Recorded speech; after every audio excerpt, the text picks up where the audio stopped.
dusome ijambo ry'Imana mu cyo kuva igice cya 12 umurongo wa mbere. Uwiteka abwira Mose na Aroni, abwirira Mose na Aroni mu gihugu cya Egiputa, uku kwezi kuzababere ifura y'amezi, kuzababere ukwezi kwa mbere mu myaka. Mubwire iteraniro ry'Abisiraheli ryose, ku wa 10 w'uku kwezi umuntu wese yiyendere umwana w'intama uko amazu yabase ari, umwana w'intama umwe mu nzu imwe.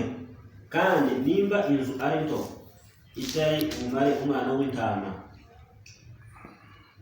asangire n'umuturanyi we bahereranye, wawufatanye uko umubare w'abantu uri, uko imirire y'umuntu wese iri abe ariko muzabara umubare w'abasangira umwana w'intama. Umwana w'intama wanyu cyangwa umwana w'ihene ntuzagire inenge, uzabe isekurume itaramara umwaka. Muzawukure mu ntama cyangwa mu ihene, muzawurindirize umunsi wa 14 w'ukwezi. Iteraniro ryose ry'Abisiraheli bazabikire nimugoroba, bazende ku maraso, bayasige ku nkomanizo zombi no mu ruhamo rw'umuryango w'amazu bawuriyemo. Muri iryo joro bazajye inyama zawo zokeje, bazirishe imitsima idasembuye, bazirishe n'imboga zisharira. Ntimuzazirye mbisi cyangwa zitetse, keretse zokeje igihanga cyawo n'ibinono byazo n'ibyo mu nda zose. Ntimuzabigire icyo musiga ngo kirare. Iziraye muzazotse uku abe ariko muzazirye mukenyeye, mukwese inkweto, mwitwaje inkoni, muzazirye vuba vuba. Iyo niyo Pasaka y'Uwiteka. Amen. Nubwo dusomye harehare ariko ntabwo dufata umwanya munini. Uyu ni umunsi wa kabiri tugiye kuganira ijambo rivuga ngo Pasika si umunsi, Pasika si fete, Pasika ni Yesu. Nkuko twabivuze ubushize, twavuze ko hariho Pasika z'uburyo bubiri. Hariho Pasika y'Abanyesiraheli, iyi Imana yabwiye Mose ubwa mbere ubwo yendaga guteza Abanyegiputa icyago cya 10 cyo kurimbura umwana w'imfura n'itungo ryose ry'iriza. Irababwira ati bafate umwana w'intama cyangwa w'ihene, amaraso yawo bayasige ku nkomanizo z'umuryango, nibarangiza barye umwana w'intama bawurangize, ndetse niba batawushoboye bafatikanye n'abaturanyi bahereranye bawurye bawurangize, ntibakagire n'ikintu na kimwe basiga. Imana irababwira ati muzawurye wose, ntimuzagira icyo muraza, byose muzazotse muzirye muzirangize. Arababwira ngo iyo ngo niyo Pasika y'Uwiteka. Arababwira ngo kuri uwo munsi ngo Imana yavuze ngo nzanyura mu gihugu cya Egiputa, kica abana b'imfura bose bo mu gihugu cya Egiputa, imfura z'abantu n'uburiza bw'amatungo, n'imana z'Abanyegiputa zose nzasohoza amateka nzicireho. Ndi Uwiteka. Ayo maraso azababere ikimenyetso ku mazu murimo. Naje ubwo nzabona ayo maraso nzabanyuraho, nta cyago kizabageraho ngo kibarimbure, ubwo nzatera igihugu cya Egiputa. Kandi uwo munsi uzababera urwibutso muzawuziririze ube umunsi mukuru w'iteka mu bihe byanyu byose, muzajye muwizihiza, ribe itegeko ry'iteka ryose. Aya ni amagambo Imana yabwiye Mose na Aroni ishiraho Pasaka ya mbere. Uyu rero uhinduka umunsi mukuru mu minsi 7 Abanyisiraheli bari bafite. Abanyisiraheli bafite iminsi mikuru 7 ariko igabuye mu bice bitatu. Ni ukuvuga ngo Pasaka wabaga mu munsi wa Pasaka, ukabamo n'umunsi w'iminsi midasembuye, ukabamo n'umunsi w'umuganura. Iyo yose yari iminsi mitoya ariko igizwe na Pasaka. Iyi Pasaka rero Imana yihaye Abanyisiraheli kugira ngo Imana ibarengere, ireke kubahana. Ni ukuvuga ngo dukurikije Pasaka, Pasaka bisobanura gutambukwaho n'urubanza.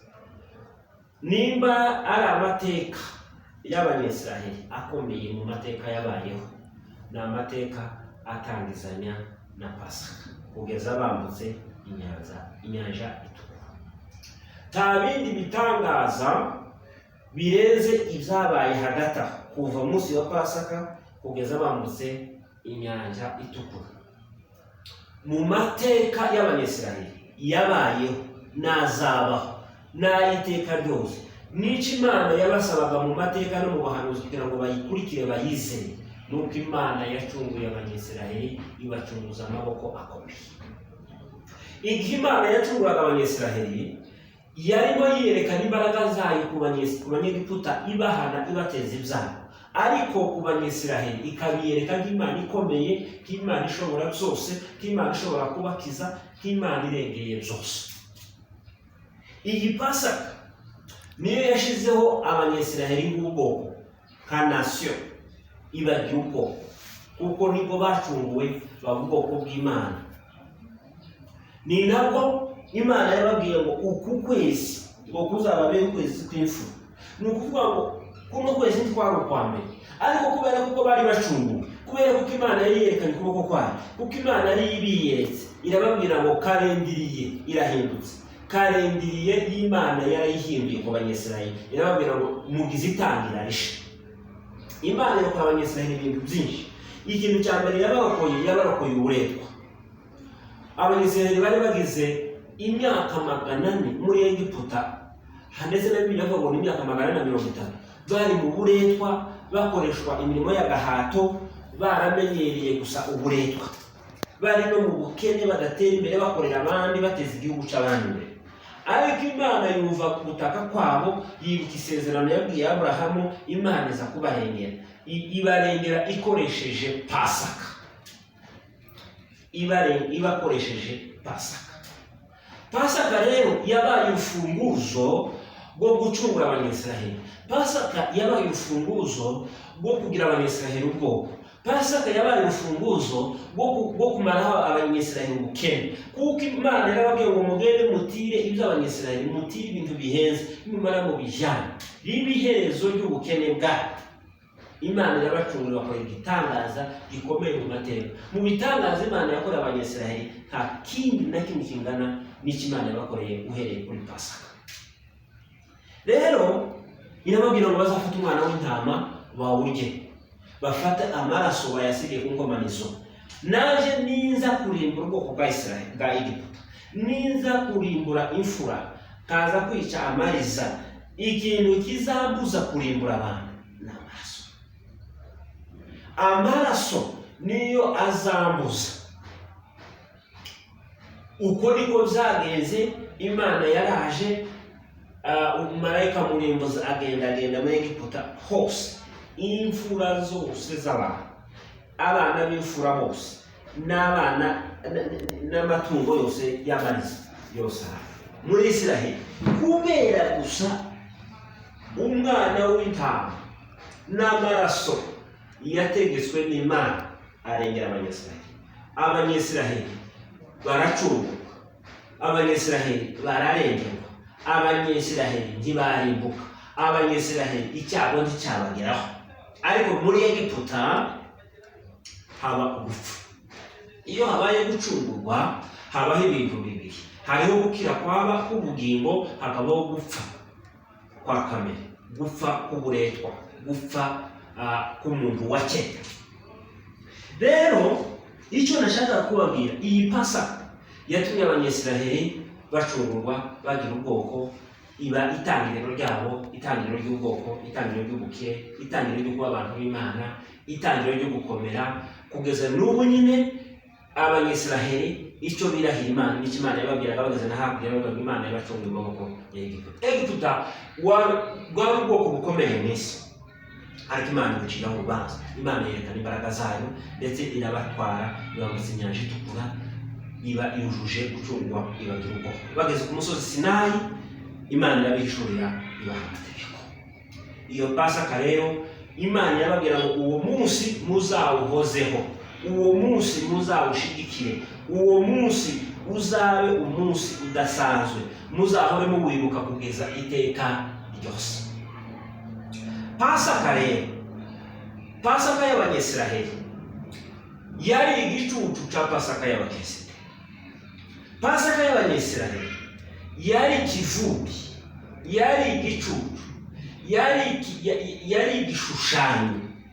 Nubwo cyakijije ubwoko bwa Isiraheli, nubwo cyabagize ubwoko, nuko ari Imana yabategetse, ariko icyo uyu mwana w'intama wa Pasaka wari uhagarariye Yesu Kristo.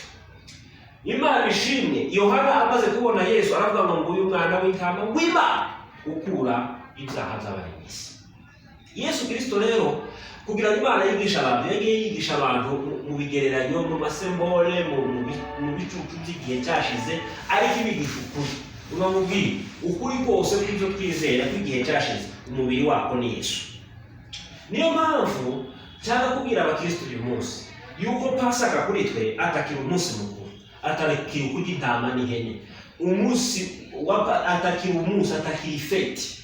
Pasaka ni Yesu. Pasaka yacu ni Yesu.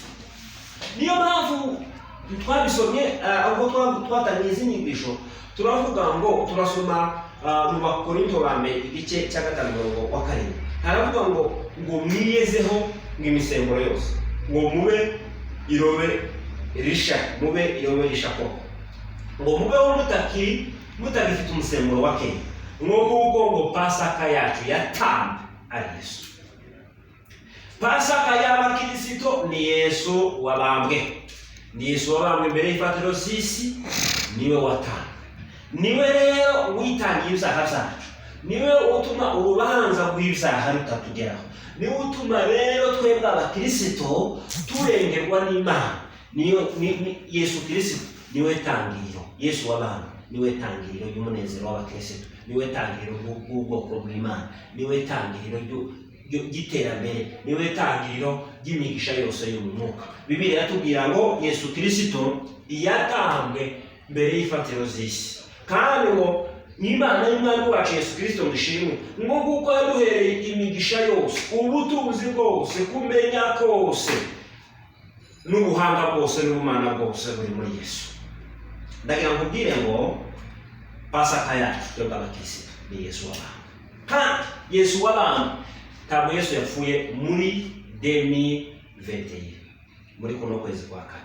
Abantu bavuga ngo Yesu yazutse, barimo barabesha cyane. Bareke kubesha. Yesu ntiyazutse uyu munsi. Yesu yazutse mu gihe cy'imvune. Ni muzima, ubu Yesu ni muzima muri twe.